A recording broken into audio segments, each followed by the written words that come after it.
আল্লাহ রাব্বুল আলামিন কুরআনুল কারীমের বিভিন্ন স্থানে নামাজ কায়েমের কথা বলেছেন। আমরা অনেকেই নামাজ কায়েম বলতে বুঝি কেবল নামাজ পড়া।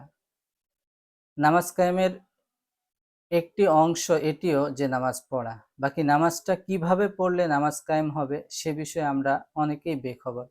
আজকের ভিডিওতে আমি সে বিষয়ে ধারণা দেওয়ার চেষ্টা করব কিভাবে আমরা নামাজ পড়লে নামাজ কায়েম হবে।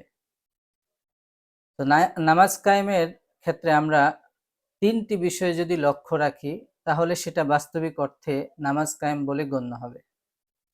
১, আমরা যখন নামাজ পড়ি তখন আমাদেরকে খুশু এর সাথে নামাজ পড়তে হবে। খুশু এর অর্থ হলো নামাজের মধ্যে মনকে স্থির রাখতে হবে। কোনো ব্যক্তি যদি নামাজে মনকে স্থির রাখে তাহলে নামাজ কায়েমের এক ধাপ সে এগিয়ে গেল। ২,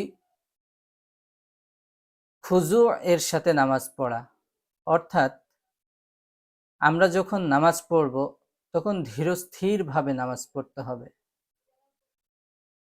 ৩, নামাজের যে দাবি রয়েছে সে দাবি মান্য করে নামাজ পড়তে হবে। নামাজের দাবি আল্লাহ রাব্বুল আলামিনের প্রতি নিজের দাসত্ব প্রকাশ করা, এটা নিজের কথায়, কর্মে এবং আচরণে সর্বভাবে আল্লাহ তাআলার প্রতি নিজের দাসত্ব প্রমাণ করতে হবে। এই ৩টি বৈশিষ্ট্যের মাধ্যমে আমরা কেউ যদি নামাজ পড়ি তাহলে এটাকে নামাজ কায়েম করা বলে। আল্লাহ রাব্বুল আলামিন আমাদেরকে নামাজ কায়েম করার তৌফিক দান করেন।